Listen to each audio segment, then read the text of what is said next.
y'all, and welcome back to another Wedding Wednesday. My name is Jane Corley with Pic Visions, Media Arts and Photography. If it's your first time here, welcome. Every Wednesday we go over tips, tools, and techniques for my fellow brides and grooms in order to successfully prepare for your wedding. Today's episode is all about diet and exercise.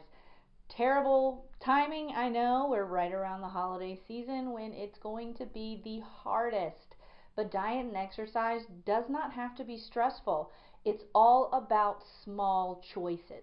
The small choices you make and how you construct your daily habits and some sacrifices here or just merely replacements here and there with things that you normally eat and things that you normally do can make a massive difference. It's all about just being conscious about diet and exercise. Make sure to like this video if you learned something new, subscribe to my channel, and ring the bell so you can be notified every time a new video is uploaded every week. Let's get started with diet and exercise. First is diet. If you are trying to lose a massive amount of weight for your wedding, you are playing a dangerous game.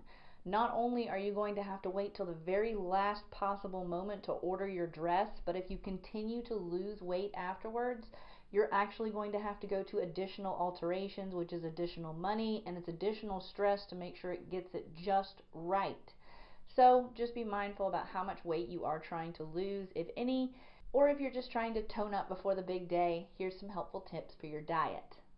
By eating slower and smaller bites, your body will automatically get fuller faster. This also goes for drinking more water during your meal because that's going to make your body feel fuller faster.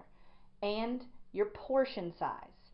Make sure to not be in your head about portion size because really you just need to be more vegetables, more healthy proteins, and less starches, and making your portion size a conscious decision. And if you eat smaller meals at actual mealtime, your metabolism will continue to develop. And with carefully, nutritiously placed small snacks in between your meals, you will not be as hungry when main meal time comes when your portions are smaller. And be careful not to eat too late in the day as your body will not have the time to process the meal appropriately. So let's get into some good choices you can make with your meal options, some good substitutions for things that you are currently eating for more of a better healthy option. First superfood is spinach. Spinach is wonderful for the preserving of elasticity in your skin, as well as high in antioxidants, as well as vitamins K and C, which helps eliminate dark circles under your eyes. Leafy greens such as spinach, chard, kale, collard greens, mustard greens are all high in vitamins A and C, as well as fiber, which can eliminate bloating and help cleanse your digestive tract of any unwanted toxins. Other veggies that act in this same way are broccoli, cauliflower, cabbage, radish, and turnips. These are all really great to add to a chili or to a stew or just put on top of maybe a salad, something that is a massive filling dish with great vitamins and nutrients. Next is bananas. Bananas are a great superfood because they're high in potassium, and potassium helps cleanse your body of salt, which is why your body bloats. Too much water weight, too much salt weight. And it can cleanse your pores of all the toxins in your pores with potassium. Melons and papayas will do the same thing. Next is my favorite, avocados. Gotta get that good fat, y'all. It's high in fatty acids, vitamin B, and vitamin E, which is real good for your skin.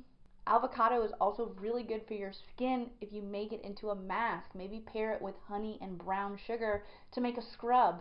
It's delightful for the elasticity of your skin. Next is eggs and yogurt. Eggs and yogurt are really wonderful for your nails and for your hair. They are rich in biotin, which a lot of hair shampoos come with biotin added in.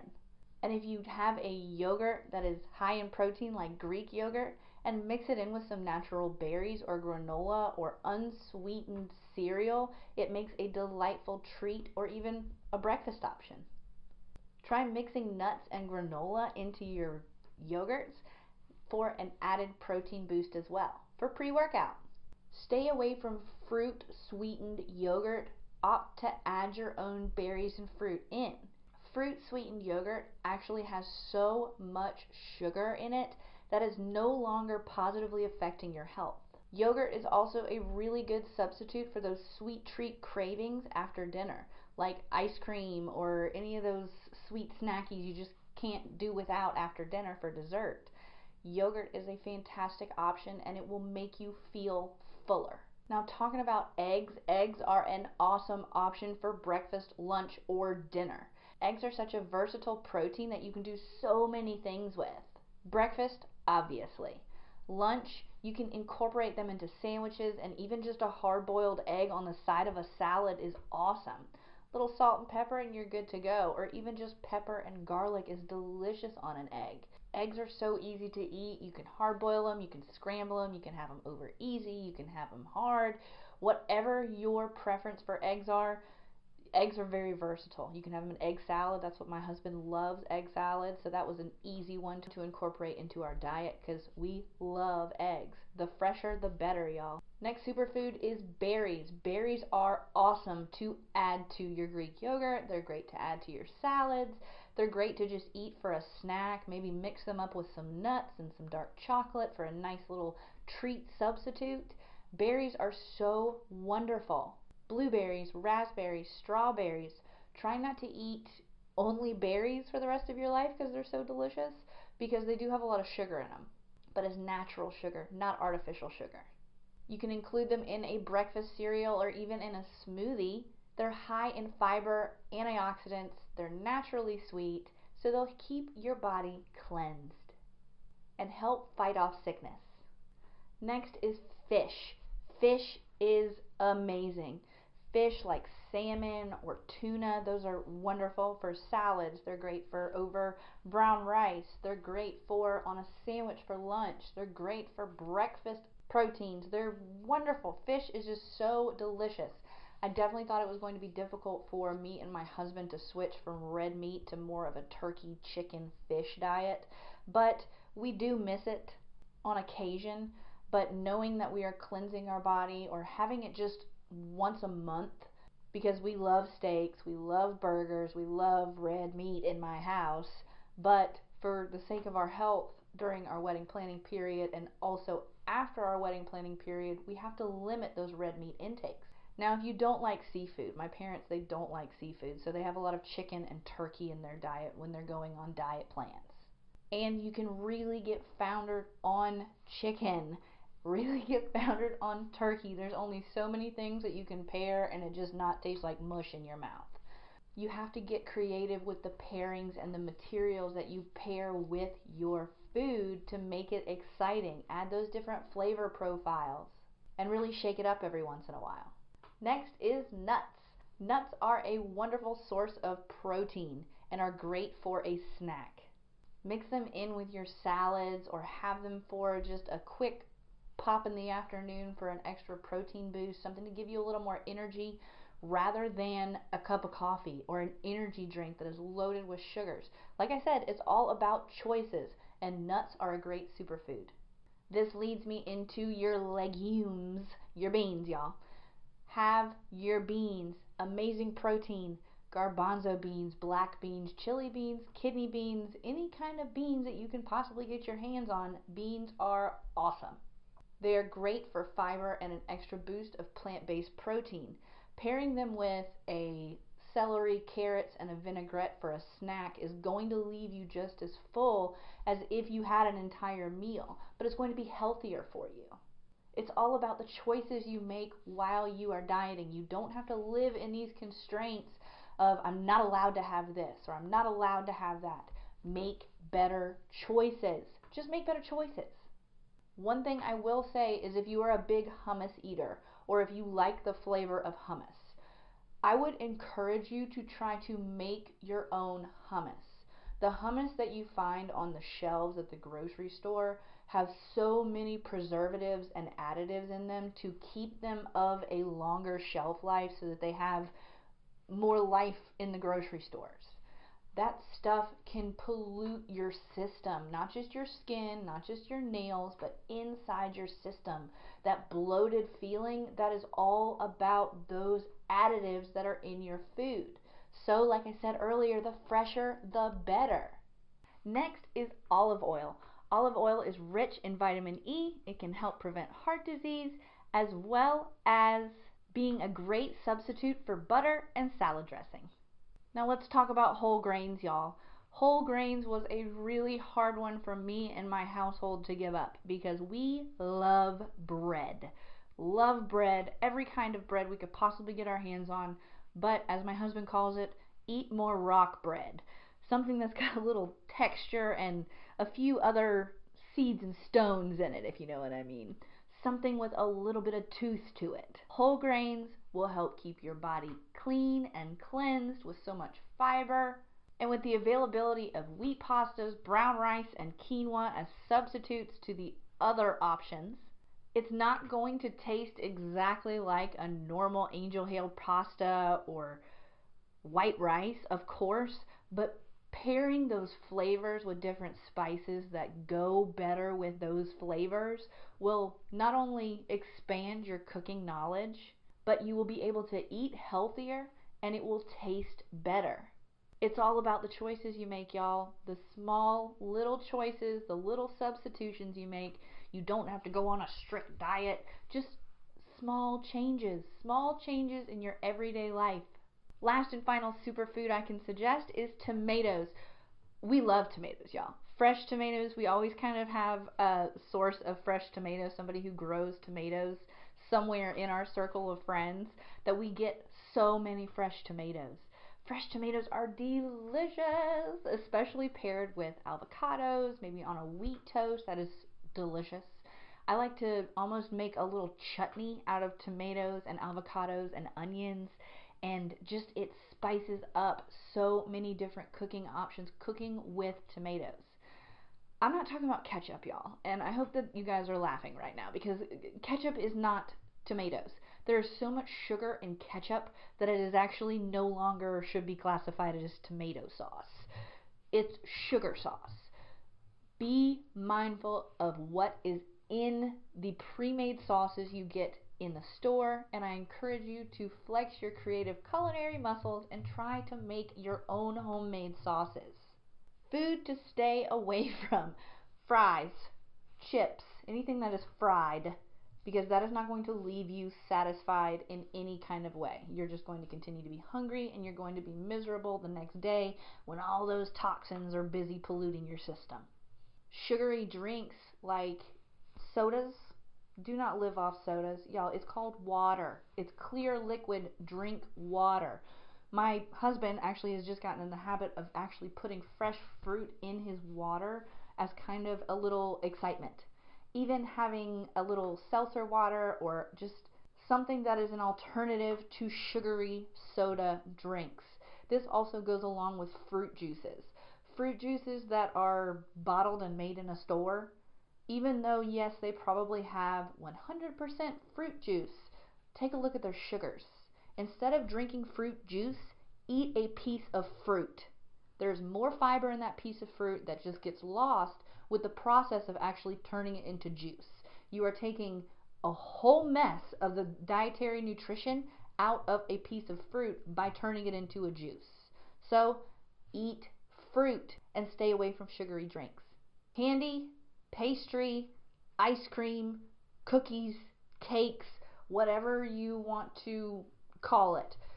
These sugary treats, stay away from them. It's not easy. It's not going to ever be easy. Just stay away from them. Tell yourself, no, I am not allowed to have these things. Maybe they'll be a treat for you to have once every 3 months during your engagement period or during your whatever diet planning period you're scheduling for right now. Do just tell your body, no, I cannot have it. I'm not allowed to have it. Not something that I'm allowed to have in my diet right now. I'm going to have some nuts. I'm going to be miserable because I want that cake, but you can't have it. I'm sorry, guys. You just can't have it. Just tell your body, no, it's not going to be easy, but I believe in you. White bread, as we covered it in the wheat bread section, stay away from white bread. Just choose wheat bread.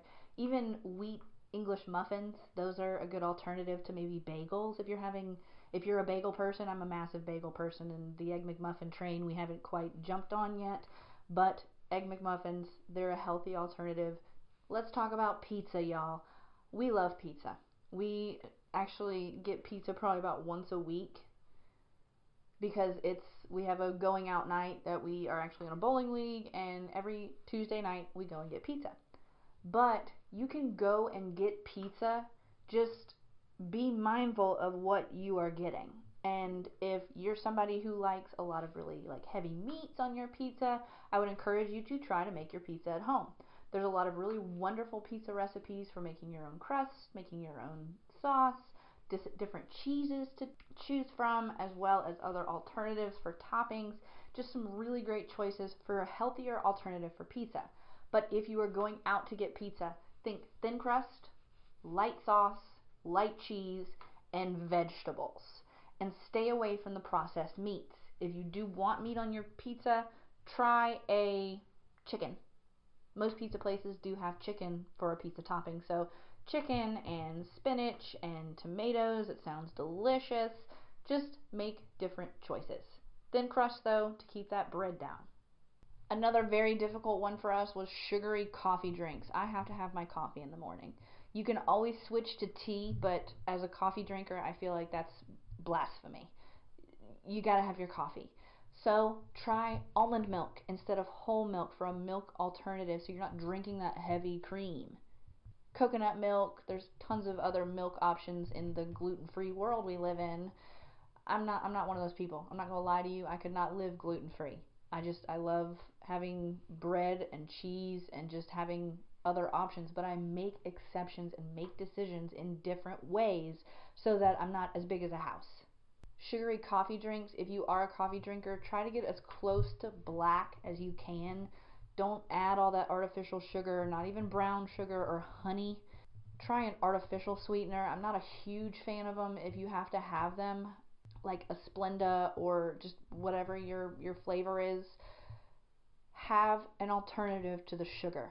And don't drink more than 2 cups of coffee a day, because it will actually just jolt you up so high hardcore that now you're training your body to rely on that caffeine. It's easier said than done, but maybe if you sandwich 2 glasses of water between additional coffee drinks, that will help you sort of cut back on your caffeine intake and your need for that coffee. Lastly, be cautious of low fat and reduced fat labeling. Take a look at how much sugar is located in that food item to bring the taste back, because they took all the delicious fat taste out of it. Those are going to be secretly sugary and actually be just awful for you. They're going to be worse for you than if you just went full fat. Do be mindful of what is in your food. Be mindful. Go to the farmer's market, go to the fresh meat market, go and get your food as fresh as possible to avoid those additives that are being added because they need a shelf life. Let's get into exercise. Exercise, exercise, exercise. What are some exercise routines or things that you can make better choices on for your engagement process or whatever your dieting process is in order to lose weight or perform appropriate weight management? First and foremost, do not plan to lose 100 pounds in 3 months for your wedding. It's going to be awful. Do not do it. It's going to cause you more stress. It's going to cause you more grief. Do not put your body through that, especially if you're trying to plan an event on top of it. You don't deserve this stress. And just, ladies and gentlemen, you are beautiful and wonderful the way you are. I understand wanting to tone yourself up, make things a little firmer, but do not get a negative body image on yourself if you are just aiming to be healthier. Just be healthier and live a more active lifestyle. Now that we've got that out of the way, what is the normal time frame that people say that you need to have before your wedding or your event to lose the weight that you want to lose? It's going to be about 12 weeks and 8 weeks if you're really going to go, She-Hulk on them. But I would not suggest it. I would actually suggest implementing it as early as you possibly can. That way you can get into a rhythm and routine, and not only are you now getting an exercise plan for you and your future spouse for your engagement period, but you're also getting into great healthy habits for after you get married so that you can live a healthier lifestyle. Also, exercising sooner rather than later, this is going to give you a healthier mindset and de-stress you for your wedding planning process.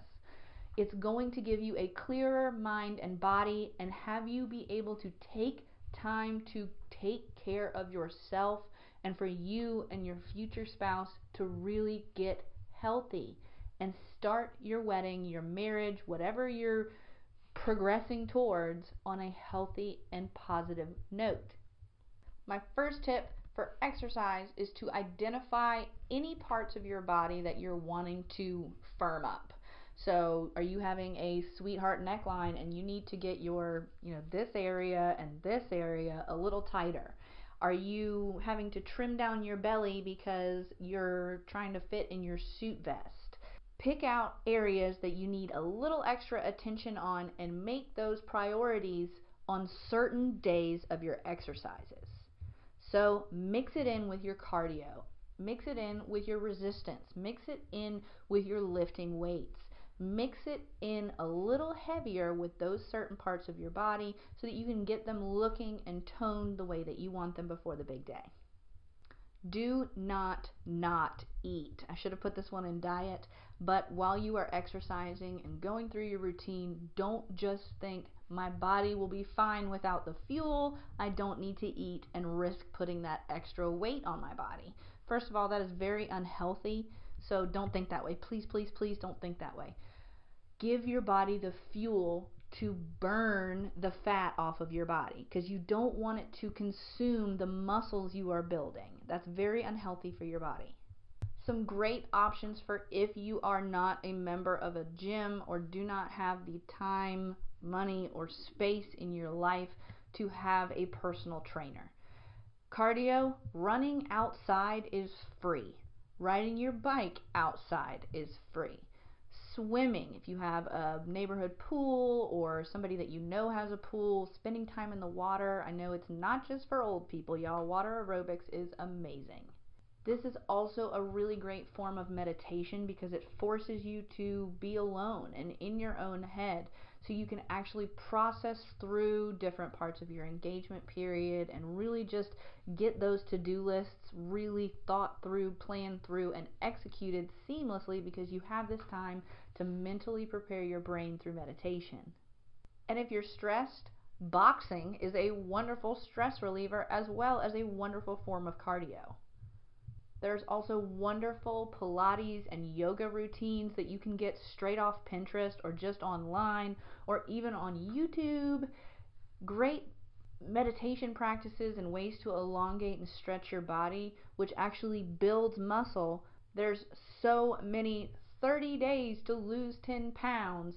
Well, if you start early and you combine 6 30 days to lose so and so pounds, not only will you be shaking up your workout routine, it'll keep your body guessing, it'll give you more options, and you won't get bored or overworked and just end up quitting with one exercise for the next 4 months.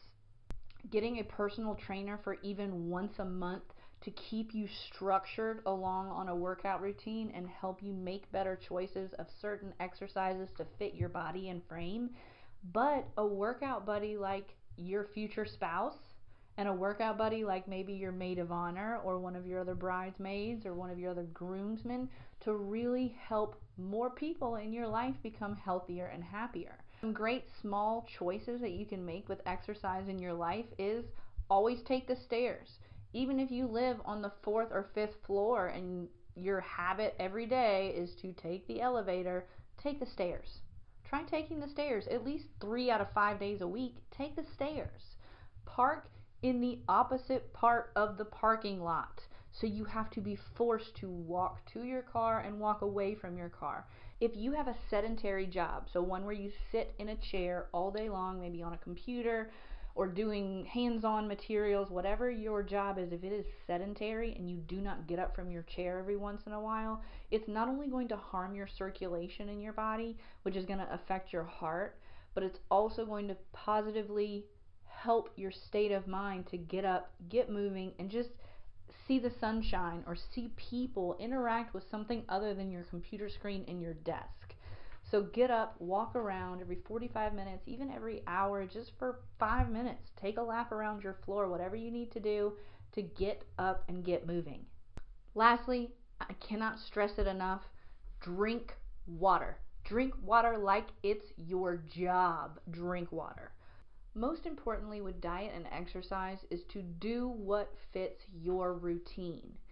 If you have a crazy life and you have so many obligations with work, you have lots of things to do for your family, make it work for you. Pre-planning on the weekend, getting things structured with meal preparation, having those options available so you don't have to think about it when the time comes, or you can't just grab what's easy, meaning a bag of chips out of the cupboard. Make it fit your life. Make it fit your time frame. If you are a morning person, get up in the morning just 30 minutes early and do a small exercise routine.